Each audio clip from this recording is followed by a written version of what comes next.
Hi friends, my name is Aditya Kautekar and welcome to my YouTube channel Ocean of Code. So today in this video we are going to talk about how to write conditional statements while iterating through collections data structure using Stream API. Okay, so let's start. So this is Eclipse and now we are going to create one class file with the name. Let us give name as Stream API and checking in this public static void element block as we want that method. Okay guys, so this file is ready and now we are going to create a list here. Data type as string, name as list, object type as array list. Okay, and let us add few things inside this. Let me write this on new line. So arrays dot as list, and inside of this let me give two names: Adi, Ruchi, Oleg, Mona Lisa. Okay, and then John. Fine. So we are getting errors. Okay, we did not import packages. Okay, so I'm importing packages. Import java dot util dot arrays. This is my general habit. I don't use star. So java dot util dot array list and then list. Right. So yeah, errors are gone. Now let us print this with the help of Stream API. Okay, so Stream, then for each method and system dot out print ln. Okay, great. So let us execute it. Run. See guys, as you can see, all these five names are getting printed. Now let us say we don't want to print this Adi. How can we do it? There are three ways actually. The first way is like, okay, let me show you one by one. So we can add filter method here. Inside this filter, let us say input is x and then x shouldn't be equal to Adi.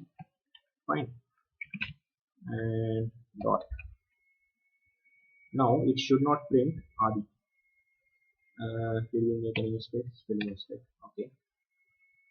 Still error. Why? What? See guys. Now I am executing this program. Wow. See guys. Adi is not getting printed. Fine. So this is one way. Second way is like we can write if method inside of this for each loop.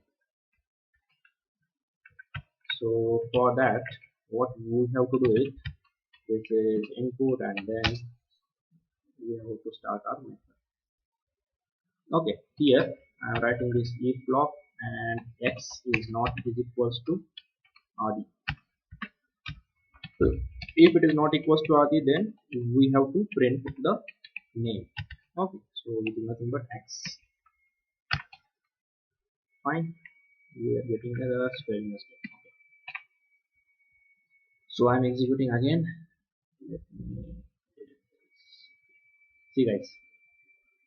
Great. We are again getting only four names and not Adi. So this is the second way. And third way is like we can use consumer interface, consumer functional interface. Okay, so for that, okay, so consumer data type as string, let us give reference type as action, and then let us give input type as I, and then we will just start writing our code. So this part I'm going to copy paste there. Okay, because this is the logic. So what changes here? Okay, see guys, so here I am just supposed to give the reference type of that consumer interface. Okay, we are getting errors. Let me import the package. Import java dot util dot function dot consumer. Great. Still we are getting errors. Why? Okay, this input type is I and not x. Okay, still errors. Now what is the error? Here simple. Great. Fine. So let us execute this code. Okay, so run away. Wow, see guys, only four names are these not getting printed. So we learned three types, right? We can use either filter method, we can use if condition inside this for each loop, and we can use consumer interface. So yeah, that's it in this video guys. If you like this video, don't forget to like this video, share this video with your friends, and subscribe to the channel so that you will not miss any videos in future. If you have any doubt, maybe you can write your doubts in comment section. Don't forget to check description box and playlist of this channel. Thanks for watching. See you in the next video. Bye bye.